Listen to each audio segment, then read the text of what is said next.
सतगुरु माता सुदीक्षा सविंदर हरदेव जी महाराज की जय। आओ साथ संगत जी सतगुरु के चरणों में लगे रहे। साथ संगत जी, एक सज्जन दरवाजे पे बैठा हुआ था। एक साधु भिक्षा मांगते हुए आ रहा था।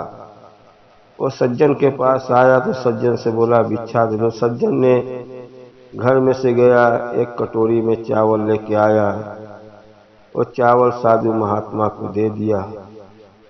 साधु को जब भिक्षा देने लगा तो बड़ा परेशान था। बोला गुरु जी एक बात पूछूं? कहन पूछो। कहन मैं बहुत से व्यक्ति को देखता हूँ, बहुत से लोग को गुरु का ज्ञान लिए हैं तो भी परेशान रहते हैं, तो भी गरीब रहते हैं। क्या गुरु का ज्ञान लेने से फायदा रहता है? साधु के चरणों में, सदगुरु के चरणों में लगने से, उनका ज्ञान से अपने को परमात्मा की प्राप्ति होती है। साधु महात्मा बोले भाई देखो, मैं आपको बात बता रहा हूँ। एक दिन मैं भिक्षा मांगते हुए जा रहा था और एक व्यक्ति अपने घर के बरामदे में बैठा सोया हुआ था। मैं भिक्षा मांगते हुए जा रहा हूँ, वो सोया है, उसके शरीर में लकवा मार दिया है, उठ नहीं सकता है। वो इशारा से, आंखों से मुझे बुला रहा है। मैं बड़ा हैरान से उसको देखते रह गया कि उसका हाथ गोर पूरा ऐंठ गया है। वो कुछ कहना चाह रहा है, मुझे अपने पास बुला रहा है। मैं उसके पास गया। उसने हल्का हल्का मुंह डुला के बोला कि मुझे लकवा मार दिया है और मुझे खाना भी नहीं मिलता है और मेरी बीवी मुझे थोड़ा सा दाल देती है पीने के लिए। मैं बिना खाए बिना तड़पता हूँ। वो बोलती है ज़्यादा खाओगे तो कौन तुम्हारा बाथरूम साफ करेगा? मैं दिन भर यहीं पे सोया रहता हूँ। मेरा लड़का बेटा भी आता है, मेरी बहू भी आती है, कोई नहीं देखता है। और मैंने मेहनत कर कर के एक घर लिया और अपने बीवी के नाम से किया। बीवी को बहुत मानता था।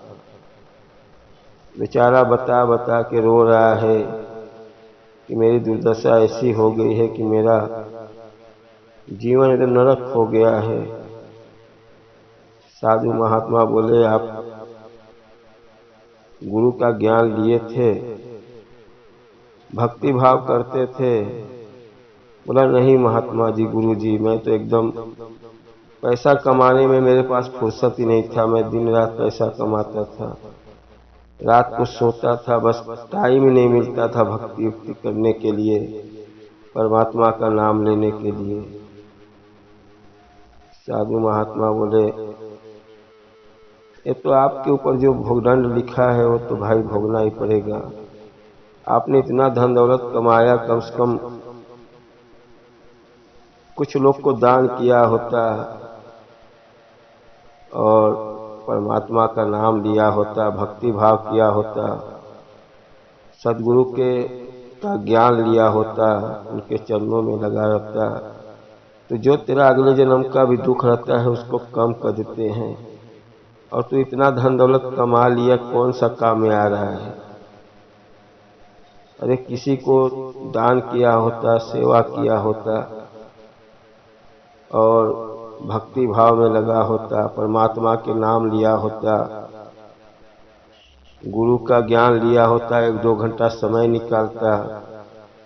आज कौन सा काम कर रह गया है? तुझे कोई पूछ नहीं रहा, तुझे इतना धन दौलत कमा के क्या मिला? साधु महात्मा बोलने लगे सज्जन सुन, मैं अपनी कहानी बता रहा हूँ। मैं जब छोटा सा था, इतना मैं बीमार होता था, मैं इतना पतला हो गया था। डॉक्टर ने बोला कि ये लड़का 2-3 साल के ऊपर नहीं बचेगा। 3 साल, 4 साल, 5 साल जाते जाते, क्योंकि इसके ने बीमारी पकड़ लिया है, किडनी में भी असर आ गया है, किडनी इसका फेल हो रहा है। मैं 15 साल का था। मैंने सोच लिया कि अब तो मेरी जान चली जाएगी, और मैंने घर से निकल गया। एक साधु का कुटिया था, वहीं पे जाके ज्ञान ले लिया और लगा अपना रामायण भगवत गीता जो भी ग्रंथ है पढ़ना, वही कुटिया में साफ सफाई करना, लोगों का सेवा करना। और आज देखो मैं भिक्षा मांग के खा रहा हूँ, जी रहा हूँ। आज धीरे धीरे 20-25 साल बीत गया, न मेरा किडनी फेल हुआ, न मेरे अंदर कोई बीमारी नहीं हुआ।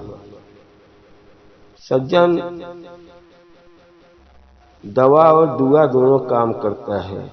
दवा जहाँ काम नहीं करता है वहाँ दुआ काम करता है। जब से तुम सतगुरु का ज्ञान लिए हो तो आपके ऊपर आने वाला कष्ट जो रहता है वो कम हो जाता है। और जब आप भक्ति भाव करते हो, सतगुरु का दिया हुआ सिमरन सत्संग करते हो, सेवा करते हो, तो आपके ऊपर से दुख कटता है और अगला जन्म भी सुधर जाता है।